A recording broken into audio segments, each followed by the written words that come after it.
Hi all, this is Arundhati from Tiju's Academy. So today we are going to discuss an interesting topic and our topic is how to prepare during 3 minutes preparation time. So 3 minutes preparation time എന്ന് പറയുന്നത് OET സ്പീക്കിംഗിലെ ഒരു important പാർട്ടാണ്. So എങ്ങനെ നമുക്ക് 3 minutes preparation ടൈമിൽ ഒരു ടാസ്കിനെ prepare ചെയ്യാം, അതിനനുസരിച്ച് മാത്രമേ നമുക്ക് 5 minutes പ്രൊഡക്റ്റീവായിട്ട് സംസാരിക്കാൻ പറ്റത്തുള്ളൂ. ഇന്നൊരു എക്സാമ്പിൾ വെച്ച് നോക്കുവാണ് എങ്ങനെ നമുക്കൊരു 3 minutes preparation ടൈമിൽ ഒരു കാർഡ് പ്രിപ്പയർ ചെയ്യാം എന്നുള്ളത്. ഇതാണ് നമ്മുടെ ഒരു OET റോൾ പ്ലേയുടെ കാർഡ് എന്ന് പറയുന്നത്. സോ 3 minutes പ്രിപ്പറേഷൻ ടൈമിൽ എങ്ങനെ ഈ കാർഡിനെ ഒന്ന് ഓർഗനൈസ് ചെയ്യാം, കാരണം ഈ ഒരു കാർഡിനെ 3 minutes പ്രിപ്പറേഷൻ ടൈമിൽ ഓർഗനൈസ് ചെയ്താൽ മാത്രമേ നിങ്ങൾക്ക് 5 minutes എങ്ങനെ ഇത് കോൺഫിഡൻ്റ് ആയിട്ട് സ്റ്റാർട്ട് ചെയ്യാൻ പറ്റത്തുള്ളൂ എന്ന് മനസ്സിലാക്കാൻ പറ്റും. കാരണം നമുക്കൊരു പ്രിപ്പറേഷൻ ടൈം കറക്റ്റായിട്ട് കിട്ടിയിട്ടില്ല, നമ്മൾ നന്നായിട്ട് പ്രിപ്പയർ ചെയ്തിട്ടില്ല എന്നിട്ടുണ്ടെങ്കിൽ നിങ്ങളുടെ സെൽഫ് കോൺഫിഡൻസ് അവിടെ ലൂസ് ആവുകയാണ് ചെയ്യുന്നത്. സോ അതുകൊണ്ട് ഒരു കാർഡ് കിട്ടിക്കഴിഞ്ഞാൽ ഫസ്റ്റ് ഓഫ് ഓൾ നിങ്ങൾ എന്തൊക്കെയാണ് നോക്കേണ്ടതെന്നാണ് നമ്മൾ നോക്കാൻ പോകുന്നത്. ഫസ്റ്റ് ഒരു OET റോൾ പ്ലേ കാർഡിന് 3 parts ആണുള്ളത് അല്ലേ. അപ്പോൾ ഫസ്റ്റ് പാർട്ട് എന്ന് പറയുന്നത് സെറ്റിംഗ് ആൻഡ് സെക്കൻഡ് പാർട്ട് എന്ന് പറയുന്നതാണ് ഈ പറഞ്ഞിരിക്കുന്ന കാര്യങ്ങൾ. This is called background details. This is very important for OET speaking. So ഇത്രയുമാണ് നമ്മുടെ ബാക്ക്ഗ്രൗണ്ട് ഡീറ്റെയിൽസ് എന്ന് പറയുന്നത്. Then the last point is task. So ഇത്രയും കാര്യത്തിനെ ക്ലബ് ചെയ്ത് ഓർഗനൈസ് ചെയ്താൽ മാത്രമേ നമുക്ക് 3 minutes കറക്റ്റായിട്ട് ഇതിനെ ഒന്ന് റോൾ പ്ലേ ആയിട്ട് സെറ്റ് ചെയ്യാൻ പറ്റത്തുള്ളൂ. സോ ഫസ്റ്റ് നമ്മൾ നോക്കേണ്ട കാര്യം എന്താണ് നമ്മുടെ സെറ്റിംഗ് എന്നാണ്. ഒരിക്കലും സെറ്റിംഗ് വെച്ചിട്ട് ഒരു ടാസ്ക് നോൺ ആണോ അൺനോൺ ആണോ എന്ന് നമ്മൾ പ്രെഡിക്റ്റ് ചെയ്യാനായിട്ട് പാടില്ല. So you have to read the background details. So സെറ്റിങ്ങിൻ്റെ ഒരു ഇമ്പോർട്ടൻസ് എന്ന് പറഞ്ഞു കഴിഞ്ഞാൽ setting is very much important to introduce yourself അല്ലേ. അപ്പം നമ്മളെ ഇൻട്രൊഡ്യൂസ് ചെയ്യുന്ന സമയത്ത് good morning, my name is Arundhati and I am one of the registered nurses working in this hospital ward. അപ്പം എന്താണോ സെറ്റിംഗ് തന്നിരിക്കുന്നത് that setting should be in your self introduction. So സെറ്റിങ്ങിൻ്റെ importance എന്ന് പറയുന്നത് സെൽഫ് ഇൻട്രോ ആണ്. Yes. Second one is background details. നമ്മുടെ background details എന്ന് പറയുന്നത് വളരെ ഇമ്പോർട്ടൻ്റ് ആണ് നമ്മുടെ ഒരു സ്പീക്കിങ്ങിൻ്റെ. കാരണം നമ്മുടെ ഒരു സ്പീക്കിങ്ങിൻ്റെ സ്റ്റോറിയാണ് ബാക്ക്ഗ്രൗണ്ട് ഡീറ്റെയിൽസിൽ തന്നിരിക്കുന്നത്. സോ അത് കംപ്ലീറ്റ് ആയിട്ട് വായിക്കണം. ബാക്ക്ഗ്രൗണ്ട് ഡീറ്റെയിൽസ് നമ്മൾ സിംപ്ലി വായിക്കുവാണെങ്കിൽ ജസ്റ്റ് എന്തൊക്കെയോ കുറച്ച് വേർഡ്സുകൾ ക്ലബ് ചെയ്തിട്ടേക്കുന്നു, അത്ര മാത്രമേ അറിയത്തുള്ളൂ. ഇൻ ഡെപ്ത് ആയിട്ട് നമ്മളത് വായിക്കുകയാണെങ്കിൽ കുറേയേറെ ഇൻഫർമേഷൻസ് നമുക്ക് ആ ബാക്ക്ഗ്രൗണ്ട് ഡീറ്റെയിൽസിൽ നിന്ന് കിട്ടും. ഫസ്റ്റ് എന്ന് പറയുന്നത് യുവർ ജോബ് റോൾ. എന്താണ് നിങ്ങളുടെ റോൾ എന്നുള്ളതാണ് നോക്കേണ്ടത്. സോ ഇവിടെ your job role is nurse എന്നുള്ളത്. ഓക്കെ, അപ്പം നമുക്ക് ഇവിടെ കൊണ്ട് അണ്ടർസ്റ്റുഡ് ആണ് നമ്മുടെ ജോബ് റോൾ എന്ന് പറയുന്നത് നേഴ്സ് ആണെന്നുള്ളത്. സെക്കൻഡ് വൺ നമ്മൾ നോക്കേണ്ടത് നമ്മുടെ പേഷ്യൻ്റ് ഏതാണ്, പേഷ്യൻ്റെ സിറ്റുവേഷൻ എന്താണ് എന്നുള്ളതാണ് നോക്കേണ്ടത്. സോ ഇവിടെ തന്നിട്ടുണ്ട് you see a 65-year-old patient who has been having treatment for emphysema. So the situation of the patient is treatment for emphysema. ഇതാണ് പേഷ്യൻ്റെ ഇപ്പോഴത്തെ സിറ്റുവേഷൻ. പേഷ്യൻ്റ് എംഫൈസീമയ്ക്ക് വേണ്ടിയിട്ട് ട്രീറ്റ്മെൻറ്റ് എടുക്കുന്ന ഒരു പേഷ്യൻ്റ് ആണ്. And you are discussing his or her discharge from the hospital. So ഇതാണ് നമ്മുടെ point എന്ന് പറയുന്നത്. നമ്മൾ ചെന്നിരിക്കുന്നത് പേഷ്യൻറ്റിനോട് ഡിസ്ചാർജിനെ പറ്റി സംസാരിക്കാനാണ്. സോ സിറ്റുവേഷൻ എന്ന് പറയുന്നത് വളരെ ഇമ്പോർട്ടൻ്റ് ആണ്. So this is our second point. അപ്പോൾ ഫസ്റ്റ് പോയിന്റ് എന്ന് പറയുന്നത് നമ്മുടെ ജോബ് റോൾ ആണ്. Job role and the second one എന്ന് പറയുന്നത് നമ്മുടെ സിറ്റുവേഷൻ, എന്താണ് നമുക്ക് തന്നിരിക്കുന്ന സിറ്റുവേഷൻ എന്നുള്ളതാണ്. ആൻഡ് ദ തേർഡ് പോയിന്റ് എന്ന് പറയുന്നത് ടൈമിംഗ്. നമുക്കറിയാം OET റോൾ പ്ലേയിൽ നമ്മൾ ഇൻട്രൊഡ്യൂസ് ചെയ്യുമ്പം നമ്മൾ വിഷ് ചെയ്യുന്ന സമയത്ത് ആസ് പെർ ദ OET പറഞ്ഞിരിക്കുന്നത് according to your time of speaking വെച്ചിട്ടാണ് നിങ്ങൾ വിഷ് ചെയ്യേണ്ടതെന്നുള്ളത്. സോ നമുക്കറിയാം നമ്മുടെ എക്സാം തുടങ്ങുന്നത് പ്രോബബ്ലി 12:30 കഴിഞ്ഞിട്ടാണ് യൂഷ്വലി നമ്മുടെ സ്പീക്കിംഗ് എക്സാംസ് പോകാറുള്ളത്. ആ ഒരു സമയത്ത് നമ്മൾ വിഷ് ചെയ്യുമ്പം ചിലപ്പം നമുക്ക് വിഷ് ചെയ്യാം good afternoon according to your time, അല്ലെങ്കിൽ ഗുഡ് ഈവനിങ്. സോ അപ്പം എപ്പോഴും അങ്ങനെ നിങ്ങൾ ബ്രെയിനിൽ അത് റീഡ് ചെയ്ത് പോരുത്. Okay, good afternoon, good evening ഇത് മാത്രം പറയാം എന്നുള്ളത് മാത്രം ചിന്തിച്ചു പോകരുത്. അവിടെ നിങ്ങൾക്ക് സംസാരിക്കാനുള്ളത് നിങ്ങളുടെ ടാസ്കിൽ നോക്കുക, നിങ്ങളുടെ ബാക്ക്ഗ്രൗണ്ട് ഡീറ്റെയിൽസിൽ നോക്കുക. Any timing is specified in your background details. You should tell that greeting. So for example തരുവാണ് you are here for providing the morning medication for your patient. So morning medication എന്ന് പറയുന്നത് അവിടുത്തെ ഒരു time specification ആണ്. So അവിടെ അങ്ങനെ വരുമ്പം നിങ്ങൾ ഒരിക്കലും പോയി അവിടെ ഗുഡ് ആഫ്റ്റർനൂൺ, ഗുഡ് ഈവനിങ് എന്ന് പറയരുത്. You will be loose your mark. So അതുകൊണ്ട് അതുകൊണ്ട് തന്നെ നമ്മുടെ മൂന്നാമത്തെ പോയിന്റ് എന്ന് പറയുന്നത് ടൈം ആണ്. Okay, time is very much important. And the last point എന്ന് പറയുന്നത് ഒരു ബാക്ക്ഗ്രൗണ്ട് ഡീറ്റെയിൽസ് ഫുള്ളായിട്ട് വായിച്ചു കഴിയുമ്പം നമുക്ക് മനസ്സിലാവും is it is a non case or unknown case, what ever it is, ഏത് കേസാണ് ഇതെന്നുള്ളത് നമുക്കൊരു ഐഡൻറ്റിഫിക്കേഷൻ കിട്ടും. സോ ടാസ്ക് ഐഡൻറ്റിഫിക്കേഷൻ ആണ് നമ്മുടെ ഫോർത്ത് പോയിന്റ് എന്ന് പറയുന്നത്.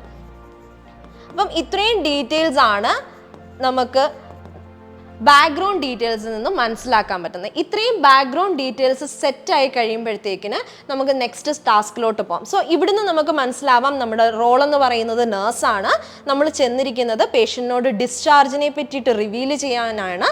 ആൻഡ് നമ്മുടെ ടൈം ഓഫ് സ്പീക്കിംഗ് എന്ന് പറയുന്നത് ഇവിടെ സ്പെസിഫൈ ചെയ്തിട്ടില്ല. Whatever it is you can tell time of speaking, good morning, good afternoon, good evening according to your time.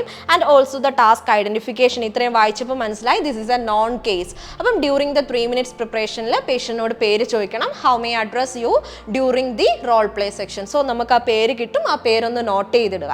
ഇനിയും ജോബ് റോൾ വരുന്ന ചില സിറ്റുവേഷനിൽ നമുക്ക് ഇവിടെ തന്നിരിക്കും you are the registered nurse, you are the head nurse or you are the incharge എന്നൊക്കെ പറഞ്ഞ് തന്നിരിക്കും. സോ അക്കോർഡിംഗ് ടു ദാറ്റ് നിങ്ങൾ ഇൻട്രൊഡ്യൂസ് ചെയ്യണം. സപ്പോസ് ഇവിടെ ഹെഡ് നഴ്സ് എന്ന് തന്നിട്ടുണ്ടെങ്കിൽ നമുക്ക് നമ്മളെ എങ്ങനെ ഇൻട്രൊഡ്യൂസ് ചെയ്യാം? Good morning, my name is Arundhati, I am the head nurse who is working in this hospital. So ഇവിടെ നമുക്ക് അണ്ടർസ്റ്റുഡ് ആണ്, ഹിഡൻ ആയിട്ട് തന്നിട്ടുണ്ട് you are the registered nurse. അപ്പം നമുക്ക് ഇൻട്രൊഡ്യൂസ് ചെയ്യുന്നത് good morning, my name is Arundhati, I am one of the registered nurses working in this hospital and today I am taking care of you. So അങ്ങനെയാണ് നമ്മുടെ introduction part. So ഇത്രയാണ് നമ്മൾ background ഡീറ്റെയിൽസിൽ നിന്ന് മനസ്സിലാവേണ്ടത്. Next നമ്മൾ പോകുന്നത് നമ്മുടെ ടാസ്കിലോട്ടാണ്. And this is the another important part of our OET role play preparation time. So ഓരോ ടാസ്ക് വായിക്കുമ്പോഴും നിങ്ങൾ നോക്കേണ്ടത് എന്താണ് നിങ്ങളുടെ ടാസ്കിൻ്റെ കീ പോയിന്റ്. അതനുസരിച്ച് മാത്രമേ നിങ്ങൾ ക്വസ്റ്റ്യൻസ് പ്രിപ്പയർ ചെയ്യാവൂ, പേഷ്യൻറ്റിനോട് സംസാരിച്ചോ തുടങ്ങാവൂ. സോ ഫസ്റ്റ് ഇവിടെ തന്നിരിക്കുന്നത് explain the reason for seeing the patient. So first task എന്ന് പറയുന്നത് എന്തിനു വേണ്ടിയിട്ട് നിങ്ങൾ പേഷ്യൻറ്റിനെ കാണുന്നു, എക്സ്പ്ലെയിൻ, അതാണ് ഇവിടുത്തെ കീ പോയിന്റ് എന്ന് പറഞ്ഞിരിക്കുന്നത്. സോ ഇൻഫർമേഷൻ ബ്രാക്കറ്റിൽ തന്നെ തന്നിട്ടുണ്ട്. Discuss discharge process. ഡിസ്ചാർജ് പ്രോസസ്സിനെ പറ്റി പേഷ്യൻറ്റിനോട് റിവീൽ ചെയ്യാൻ വേണ്ടിയിട്ടാണ് നമ്മൾ പോയിരിക്കുന്നത്. ആൻഡ് ദ നെക്സ്റ്റ് വൺ, അതിൻ്റെ കൂടെ തന്നെ അടുത്ത ടാസ്കും പോകുന്നുണ്ട്, find out how the patient is feeling. അപ്പം ഒറ്റയടിക്ക് ഇത് വായിച്ചു കഴിഞ്ഞിട്ട് ജസ്റ്റ് ഈ ഒരു ഇൻഫർമേഷൻ മാത്രം പാസ് ചെയ്തിട്ട് അടുത്ത ടാസ്കിലോട്ട് പോകാനായിട്ട് പാടില്ല. ഇവിടെ സെക്കൻഡ് ടാസ്ക് തന്നിട്ടുണ്ട്, find out how the patient is feeling. എങ്ങനെയുണ്ട്, അപ്പം ഡിസ്ചാർജ് ആണെന്ന് പറഞ്ഞു, ഹൗ പേഷ്യൻ്റ് എങ്ങനെയാണ് അതിന് ഫീൽ ചെയ്യുന്നത്, പോകാൻ വില്ലിംഗ് ആണോ എന്നുള്ള കാര്യമാണ് അവിടെ നമുക്ക് അറിയേണ്ടത്. സോ അവിടെ ഫൈൻഡ് ഔട്ട് എന്ന് പറയുന്നതാണ് next key point. So whether ഇവിടെ ഫൈൻഡ് ഔട്ട് ഓർ എക്സ്പ്ലോർ എന്ന് വന്നു കഴിഞ്ഞാൽ you have to ask the questions to the patient. പേഷ്യൻറ്റിനോട് എപ്പോഴും നിങ്ങൾ ക്വസ്റ്റ്യൻസ് ചോദിക്കണം. And the second one is outline the steps in the discharge process. So outline is the another key point of the second task. Second ടാസ്കിൻ്റെ next key point എന്ന് പറയുന്നത് outline എന്നാണ്. So outline ചെയ്യാനുള്ള points ഈ ബ്രാക്കറ്റിൽ തന്നിട്ടുണ്ട്. You have to just open the bracket.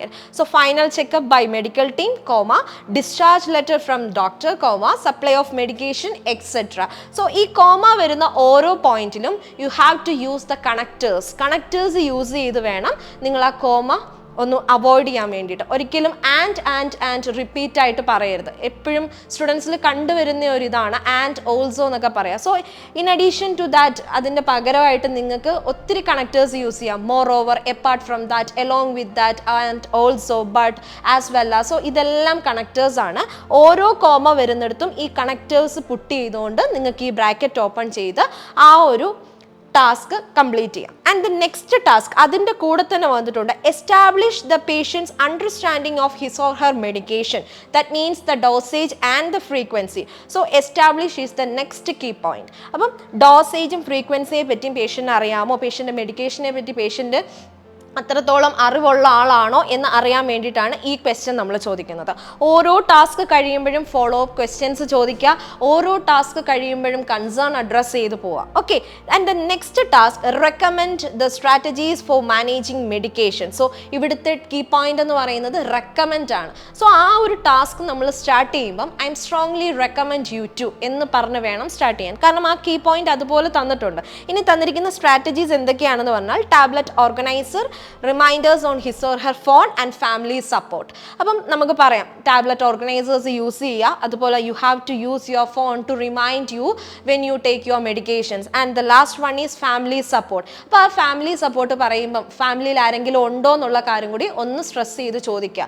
Do you have anyone in your family to take care of you after the discharge? അപ്പോൾ അവർ പറയുകയാണ് yes I have my daughter or son എന്നുള്ള കാര്യം പറയുകയാണ്. അപ്പോൾ നമുക്ക് പറയാം yes you can tell your family members to support you to take your medications on time. Correct ടൈമിൽ മെഡിക്കേഷൻസ് എടുക്കാൻ അവരോടൊന്ന് സപ്പോർട്ട് ചെയ്യാൻ പറയാം.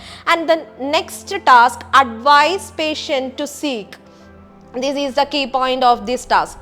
To the doctor on duty about pain relief. So advice ചെയ്യാനാണ് പറഞ്ഞിരിക്കുന്നത്. അപ്പം നമുക്ക് അവിടെ അഡ്വൈസ് എന്നുള്ള കാര്യം യൂസ് ചെയ്യാം. I'm strongly advising you to. അപ്പം റെക്കമെൻഡ്, അഡ്വൈസ് എന്നൊക്കെ വന്നു കഴിഞ്ഞാൽ ആ ഒരു വേർഡ് നമ്മൾ പറയുന്ന സമയത്ത് അതിനകത്ത് നിന്ന് സ്ട്രെസ് ചെയ്ത് ആഡ് ചെയ്യാനായിട്ട് പ്രത്യേകം ശ്രദ്ധിക്കുക. സോ അവിടെ പറഞ്ഞിരിക്കുന്നത് ഡോക്ടറിനോട് ഡ്യൂട്ടി ഡോക്ടറിനോട് പെയിൻ റിലീഫിനെ പറ്റിയിട്ടുള്ള കാര്യങ്ങൾ ചോദിക്കാം. And the next point is remind the patient post discharge management of condition. അപ്പം റിമൈൻഡ് എന്ന് പറയുന്നതാണ് അതിനകത്തിലെ നെക്സ്റ്റ് കീ പോയിന്റ് എന്ന് പറയുന്നത്. And also explore any other patient concern. So ഇവിടെ അടുത്ത ടാസ്ക് വരുന്നുണ്ട് എക്സ്പ്ലോർ. അപ്പോൾ ഒരു ടാസ്കിൽ തന്നെ 3 കാര്യങ്ങളാണ് നമുക്കിവിടെ പറയേണ്ടത്. ഒന്ന് പേഷ്യൻറ്റിനെ അഡ്വൈസ് ചെയ്യുക, സെക്കൻഡ് റിമൈൻഡ് ചെയ്യുക, and the last one is explore. Explore means ask questions to the patient. Okay, and the last task എന്ന് പറയുന്നത് reassure the patient about communication of medical information. So reassurance എപ്പോഴാണ് നമ്മൾ കൊടുക്കുന്നത്? ഒരു patient ഒരു concern പറയാണ്, nurse ഇന്നതാണ് എൻ്റെ കൺസേൺ എന്ന് പറയുമ്പം അതിനെ റീഅഷ്വർ ചെയ്തിട്ടാണ് നമ്മൾ സംസാരിക്കേണ്ടത്. സോ റീഅഷ്വറൻസ് കൊടുക്കുമ്പോൾ റീഅഷ്വറൻസ് ഫ്രേസസ് വെച്ച് വേണം കൊടുക്കാൻ. I can truly understand your situation and I am reassuring you that. അവിടെ നമ്മൾ ആ വേർഡ് യൂസ് ചെയ്യണം, റീഅഷ്വറൻസ് എന്നുള്ളത്. സോ അങ്ങനെയാണ് നമ്മൾ ഓരോ ടാസ്കും കംപ്ലീറ്റ് ചെയ്ത് പോകേണ്ടത്. ആൻഡ് ദ ലാസ്റ്റ് ഇവിടെ തന്നിട്ടുണ്ട് find out if patient has any other concern. Last നമുക്ക് ചോദിക്കാം do you have any other concern. So concern address ചെയ്യുമ്പം എപ്പോഴും do you have any concern എന്ന് മാത്രം ചോദിക്കാതെ do you have any queries, is there anything else bothering you, is there anything else you want to ask me, do I need to clarify anything, whatever it is. നിങ്ങൾക്ക് ഏത് follow up വേണമെങ്കിലും ചോദിക്കാം, but repetitions വരാതിരിക്കാൻ വേണ്ടിയിട്ട് നിങ്ങൾ പ്രത്യേകം ശ്രദ്ധിക്കണം. So ഇത്രയും കാര്യങ്ങൾ നിങ്ങൾ മൈൻഡിൽ വെച്ചൊന്ന് പ്രിപ്പയർ ചെയ്യുവാണെങ്കിൽ ഉറപ്പായിട്ടും നിങ്ങൾക്ക് OETയിൽ B സ്കോർ ക്രാക്ക് ചെയ്യാൻ പറ്റും. നമ്മൾ ഇത്രയും പറഞ്ഞതിനകത്തിൽ വെച്ചിട്ട് നമ്മുടെ സെറ്റിംഗ് എന്താണ് നമ്മുടെ ബാക്ക്ഗ്രൗണ്ട് ഡീറ്റെയിൽസ് ആൻഡ് എന്താണ് നമ്മുടെ ടാസ്ക്, ഇതിനെ മൊത്തത്തിൽ ഒന്ന് ക്ലബ് ചെയ്യുക, ഒന്ന് ഓർഗനൈസ് ചെയ്യുക, ഒന്ന് ബ്രെയിൻ സ്റ്റോമിങ് ചെയ്യുക, and last you will get A better result. എന്നിട്ട് നമുക്ക് നന്നായിട്ടൊരു സ്റ്റാർട്ടിങ് ചെയ്യാൻ പറ്റും. OET സ്പീക്കിംഗ് എങ്ങനെ നമുക്കൊന്ന് സ്റ്റാർട്ട് ചെയ്യാം, കോൺഫിഡൻ്റ് ആയിട്ട് നമുക്ക് സ്റ്റാർട്ട് ചെയ്യാൻ പറ്റും. എപ്പോഴും പ്രിപ്പയർ ചെയ്യുന്ന സമയത്ത് ഓർത്തോണം കയ്യിലൊരു പെൻസിൽ ഉണ്ടായിരിക്കണം, and you have to return these things in your OET role play card. So ഇതുപോലുള്ള ഇൻഫോർമേറ്റീവ് വീഡിയോസിന് ഫോളോ ടിജൂസ് അക്കാഡമി. ഉറപ്പാണ് വിജയം.